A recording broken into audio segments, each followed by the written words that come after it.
ఈరోజు ప్రజా సమస్యల పరిష్కార వేదికలో గౌరవ తహసీల్దార్ గారికి పాండవగల పెద్ద చెరువును సాగుని ఆపాలని హైకోర్టులో ఉన్నటువంటి కేసులు ఏవైతే ఉన్నాయో ఆ కేసులు వేగవంతం కోసం కృషి చేయాలి అని చెప్పేసి ఈరోజు ప్రజా సమస్యల పరిష్కార వేదికలో ఫిర్యాదు చేయడం జరిగింది.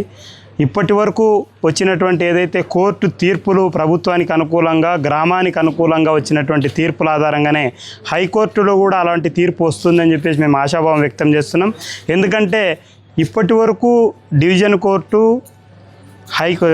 కోర్టు జిల్లా కోర్టు కూడా ప్రభుత్వానికి అనుకూలంగా ప్రభుత్వ పెద్ద చెరువు అని చెప్పేసి తీర్పు రావడం జరిగింది. ఇప్పుడు తహసీల్దార్ గారు మాట్లాడుతున్న సందర్భంలో కూడా కింది కోర్టులు తీర్పు ఇచ్చాయి. గతంలో వచ్చినటువంటి రైతువారి పట్ట అక్రమదారులకు వచ్చినటువంటి వాటిని కూడా గతంలో రద్దు చేయడం అనేటువంటిది జరిగింది. గతంలో ఇక్కడ ఆర్డీఓగా రామసుందర్ రెడ్డి గారు పనిచేస్తున్నప్పుడు 2013లో కూడా అన్ని వాటిని రద్దు చేయడం జరిగింది. దాన్ని వాళ్ళు సవాల్ చేస్తూ హైకోర్టులో వేయడం జరిగింది కాబట్టి దాన్ని అలాగే హోల్డ్లో పెట్టామని చెప్పేసి తహసీల్దార్ గారు చెప్పారు. కాబట్టి ఇప్పటికైనా మేము అడుగుతున్నది ఒకటే, కింది ఇచ్చినటువంటి కోర్టు తీర్పుల ఆధారంగా మేము పోరాటం చేస్తూ ఉన్నాం. కాబట్టి హైకోర్టు కూడా అలాంటి తీర్పు ఇస్తుందని చెప్పేసి ఆశిస్తూ ఉన్నాం. ఎందుకంటే ప్రజలకు ఉపయోగకరంగా ఉంటుంది. గ్రామంలో ఉండేటువంటి చెరువు 24 ఎకరాల చెరువు వర్షపు నీరు నిల్వ ఉండగలిగితే భూగర్భ జల పెరగడానికి అవకాశం ఉంటుంది.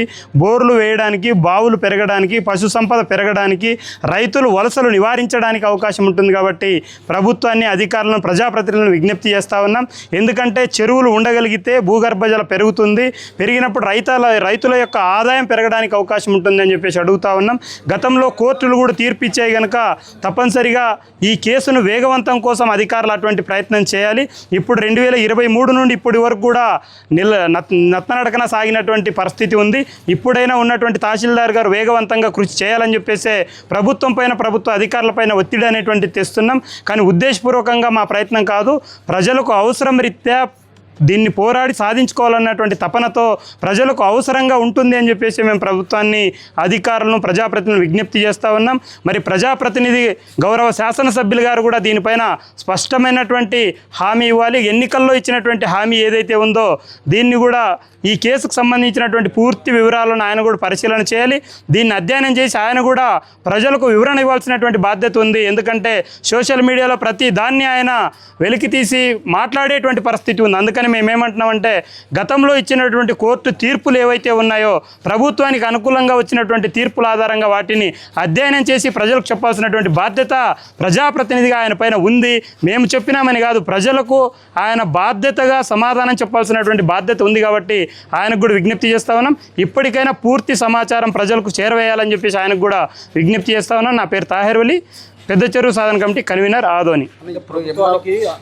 ప్రభుత్వానికి తీర్పు అనుకూలంగా వచ్చిందంటారు కోర్టులో, కానీ అక్రమదారులు ఇప్పటికే సాగు చేస్తున్నారు. మేము ప్రభుత్వాన్ని, అధికారులను ఒకటే అడుగుతున్నాం, అక్రమంగా ఏదైతే కింది కోర్టులు తీర్పు ఇచ్చాయి ప్రభుత్వ చెరువని, ఆమె అక్రమంగా తెచ్చుకున్నటువంటి స్టే ఆర్డర్, ఇంజెక్షన్ ఆర్డర్ కొన్ని వారాలు, కొన్ని నెలలు మాత్రమే గడువు ఉంటుంది.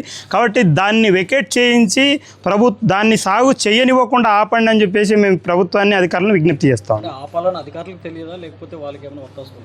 అందరికీ తెలుసు. అందరికీ తెలిసిన గతంలో ఉన్నటువంటి తహసీల్దార్ గారు కూడా, లేదంటే ఉన్నటువంటి రెవెన్యూ అధికారులు అక్రమదారులకు ఊడిగం చేస్తున్నట్లే ఉంది. నాకు తెలిసి అక్రమదారులకు మద్దతుగా ప్రయత్నం చేస్తున్నటువంటి పరిస్థితి ఉంది. ఎప్పుడైతే ఆర్డర్స్ ఆమెకు రద్దయి వచ్చిన సందర్భంలో వెంటనే ఆ ల్యాండ్లోకి ప్రభుత్వం వెళ్ళి ఇది ప్రభుత్వానిది అని చెప్పి ప్రకటన చేయడంలో పూర్తిగా విఫలమైనారు. 2022లో రద్దయింది. రద్దయినప్పుడు అప్పుడు అది కూడా బహిర్గతం చేయలేకపోయినారు. అధికారుల యొక్క నిర్లక్ష్యమే కారణం దానికి.